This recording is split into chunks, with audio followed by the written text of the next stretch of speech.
मुझे फिल्म बहुत पसंद है मुगले आजम, अच्छा ड्रामा है, अच्छी कहानी है, लेकिन जो दिखाया गया है उसका सच्चाई से कोई लेना देना दूर दूर तक नहीं है। हमारी प्रॉब्लम यह है कि उस जनरेशन से लेकर आज तक जो हमें पर्दे पे दिखा दिया गया, हमने इसको सच मान लिया। हमने कभी इतिहास के पन्ने पलटने की कोशिश नहीं की। हमने द ग्रेट मुगल मान लिया और यह नहीं सोचा कि जिसको हम द ग्रेट मुगल कह रहे हैं ये वही आदमी है जो आगरा के किले के सामने मीना बाजार लगवाता था और लड़कियां जाके पसंद करता था, अपने हरम में भेजता था। और फिर आप गलती करते हैं कि एक फिल्म बनाते हैं जिसका नाम है जोधा अकबर। मतलब जोधा अकबर आप उसे लव स्टोरी की तरह प्रेजेंट करते हैं कि ये बड़ी शाश्वत प्रेम कथा है जोधा अकबर।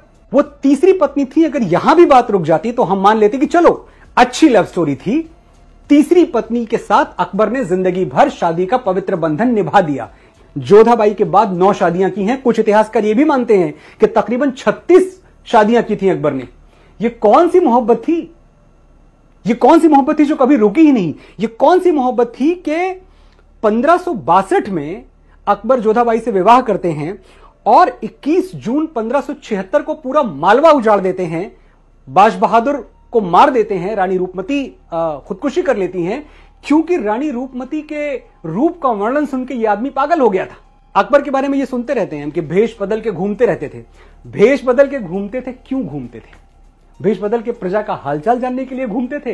यह तो झूठा इतिहास है जो हमें पिलाया गया है। सच यह है कि भेष बदल के हंटिंग ग्राउंड में घूमते थे, वो शिकार करने के लिए घूमते थे कि किसका शिकार करें। और ऐसा ही एक दिन था, इतिहासकारों ने लिखा है, जब अकबर रात के वक्त भेष बदल के घूम रहे थे और एक जगह नुक्कड़ नाटक चल रहा था। तो उस नुक्कड़ नाटक में जो कलाकार था वो रानी रूपमती की सुंदरता का वर्णन कर रहा था कि कैसे दुनिया में रानी रूपमती से ज्यादा सुंदर कोई और नहीं है।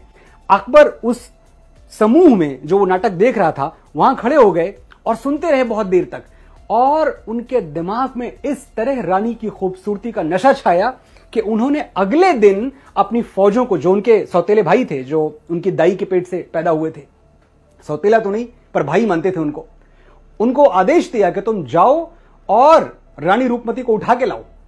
रानी रूपमती को लाने की, वो सती थी, रानी रूपमती थी, बाज बहादुर बहुत बहादुर थे। इन लोगों ने सरेंडर नहीं किया और अकबरी फौजों ने पूरा मालवा तहस नहस कर दिया। वो मालवा जो साहित्य का, संगीत का, लिटरेचर का, अदब का गढ़ था, जहां कोई बुराई ही नहीं थी। मैं ये कह दूं, अगर एक जो परफेक्ट स्टेट होता है, परफेक्ट ऑर्डर में स्टेट होता है, मालवा ऐसी जगह थी। अकबरी फौजों ने सब बर्बाद कर दिया। यह जोधाबाई से शादी के तकरीबन 14 साल बाद की घटना है। तो अकबर तो कहीं रुका ही नहीं, जब तक जिया अपनी हवस, अपनी वासना का पुजारी बना रहा। आप उसे मेरा हीरो ना बताएं, आपने आज तक बताया, मैंने आज तक मान लिया, अब मैं नहीं मानूंगा। अब मैं जाग चुका हूं और मेरे साथ करोड़ों हिंदुस्तानी जाग चुके हैं। जब हमें बताया जाता है कि हम इतने साल मुगलों के गुलाम रहे, अरे ये तो जो सिलेबस में पढ़ाया गया है वो झूठ है। हमें कभी यह क्यों नहीं पढ़ाया गया कि हमीर सिंह ने, महाराजा हमीर सिंह ने मोहम्मद बिन तुगलक को 6 महीने बंदी बना के रखा? ये चैप्टर में कहां है? कौन सी टेक्स्ट बुक में यह पाठ है? हमें क्यों नहीं बताया गया कि महाराणा कुंभा ने खिलजी को महीनों कैद में रखा? हमें क्यों नहीं बताया गया कि महाराणा सांगा ने दिल्ली के सुल्तान इब्राहिम लोदी को खटोली के युद्ध में पराजित किया और बुरी तरह पराजित किया? हमें 7वीं सदी क्यों नहीं गिनवाई जाती, जब बप्पा रावल ने मोहम्मद बिन कासिम को ईरान तक दौड़ा दौड़ा के मारा था? ये सब हमें नहीं पढ़ाया जाता। हमें तो पढ़ाया जाता है कि भारत में मुगलों का राज था, जबकि उनकी सल्तनत तो भारत की सल्तनत नहीं थी, दिल्ली सल्तनत थी। यानी कुल मिलाकर दिल्ली के इर्द गिर्द राज करते थे।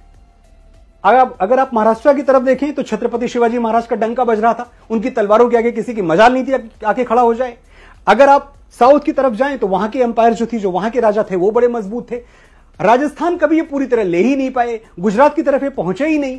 हम कहां की बात कर रहे हैं? क्या मजाक है ये?